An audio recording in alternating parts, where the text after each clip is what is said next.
हरिपुर गांव में एक गधा अपनी बूढ़ी माँ के साथ रहता था। उसके एक हाथ और एक पैर था। इसी वजह से लोग उसे अद्धा कहकर बुलाते थे।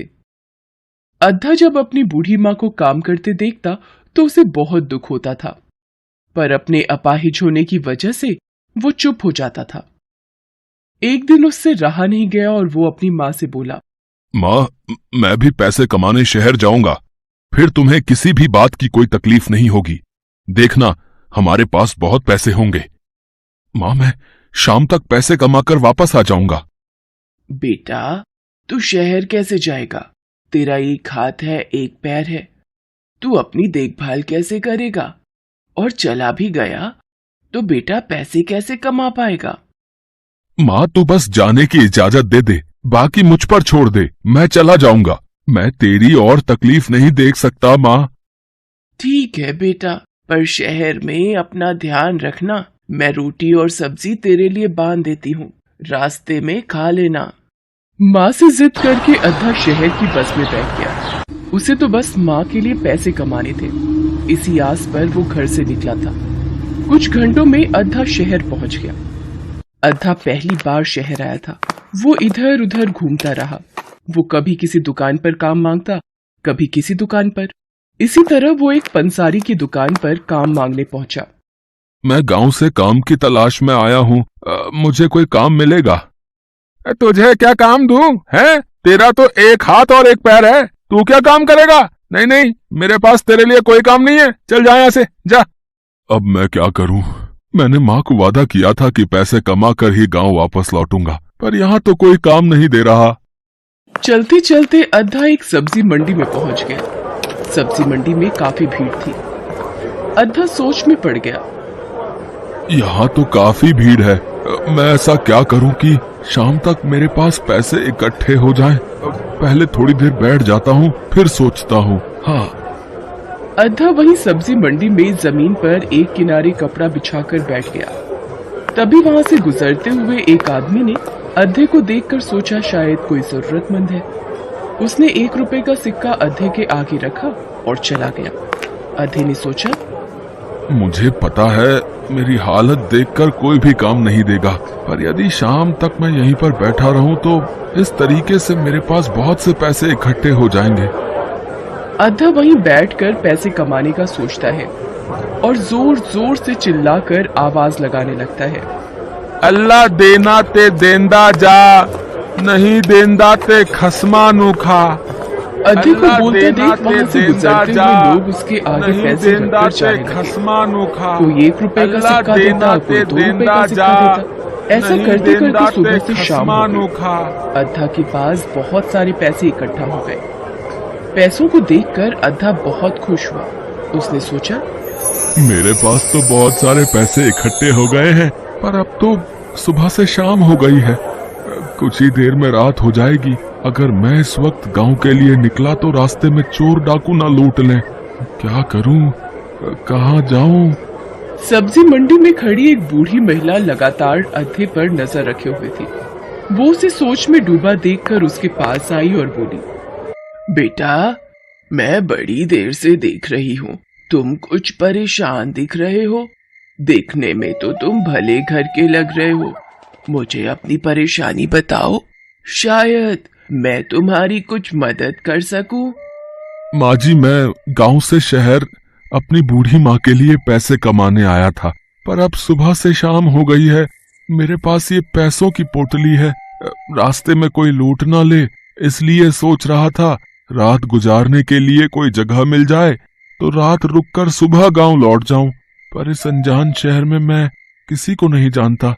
इस वक्त कहाँ जाऊं?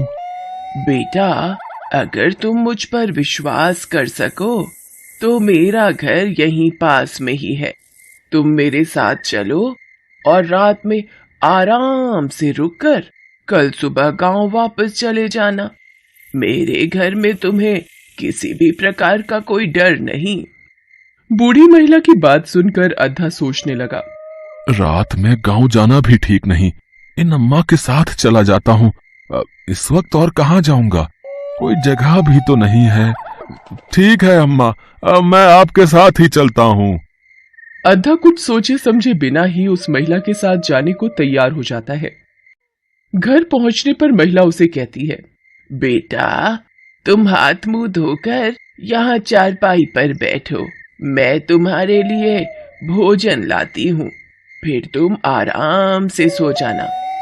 बेटा वो जो तुम्हारे पास पैसों की पोटली है वो तुम मुझे दे दो, मैं उसे संभाल कर संदूक में रख देती हूँ और ताला लगा देती हूँ, सुबह जाते वक्त ले लेना।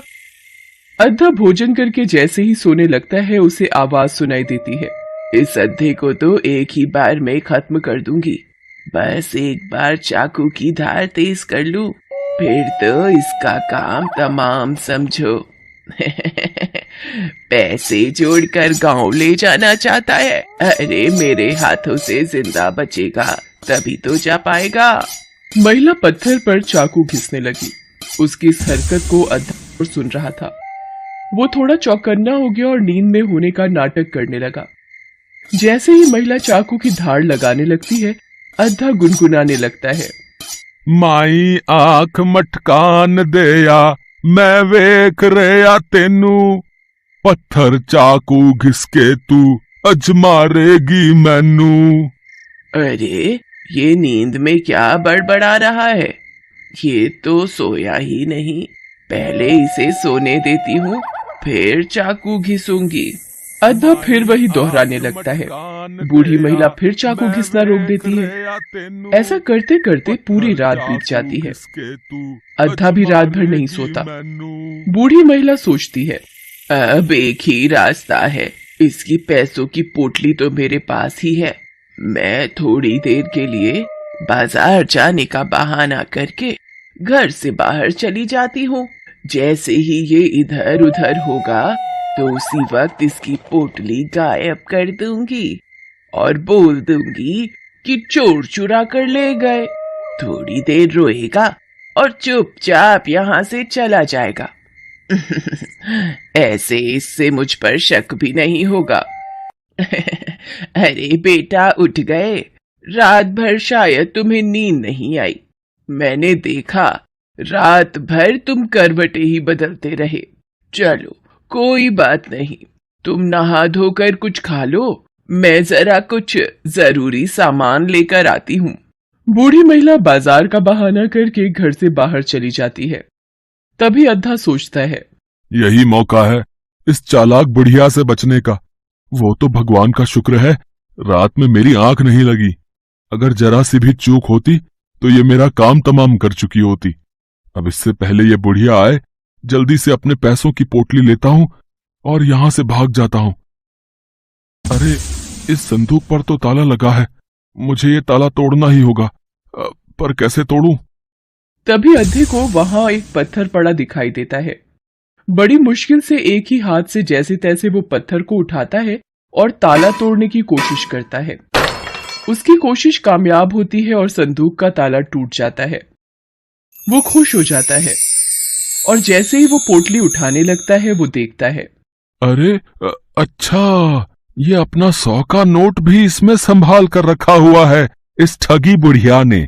है ये भी उठा लेता हूँ, तभी इसको सबक मिलेगा कि किसी लाचार व्यक्ति को बहलाकर उसको लूटने की क्या सजा मिलती है। अद्धा अपनी पोटली और बूढ़ी महिला का 100 रुपए का नोट उठाकर जल्दी से वहां से चला जाता है। महिला वापस आती है और देखती है, अरे अद्धा कहाँ गया? कहीं नजर ही नहीं आ रहा, शायद अंदर होगा। अरे वो तो यहाँ भी नहीं है, कहीं सड़क पर तो नहीं चला गया मुझे ढूंढने के लिए? बिना अपनी पोटली लिए तो वो कहीं नहीं जाएगा और संदूक पर तो ताला लगा हुआ है। जब तक आता है उसकी पोटली गायब कर देती हूँ। अरे ये क्या, संदूक खुला हुआ है और इसका ताला भी टूटा हुआ है। हे राम, वो अद्धा तो अपनी पोटली लेकर भाग गया। मुझे तो लगता था कि वो ताला नहीं तोड़ पाएगा। हे राम, मेरा 100 का नोट भी गायब है। वो अद्धा तो मुझे ही लूट कर भाग गया। मेरा 100 रुपए का नोट भी ले गया। बूढ़ी महिला की करनी का सबक उसे मिल चुका था। वो अद्धे के साथ गलत करना चाहती थी, पर उसे खुद ही सजा मिल गई। बुरे काम का बुरा ही नतीजा होता है, ये बात उसकी समझ में आ गई थी। अद्धा अपनी बूढ़ी माँ के लिए पैसे कमाने निकला था, इसलिए भगवान ने भी उसका साथ दिया और उसकी रक्षा की। उधर अद्धा जब रात भर घर वापस नहीं आया तो उसकी माँ को चिंता होने लगी और वो दरवाजे की ओर बार बार देखने लगी। अद्धे को वापस आता देखकर वो खुशी से फूली न समाई। घर आकर अद्धे ने सारी घटना अपनी माँ को बताई। माँ भी अपने बेटे की हिम्मत और सूझबूझ को देखकर बहुत गर्व महसूस करती है। अद्धा अपनी माँ के हाथों में पैसे की वो पोटली देता है, जिसे देखकर माँ की आंखों में खुशी के आंसू आ जाते हैं। वो अद्धे को गले से लगा लेती है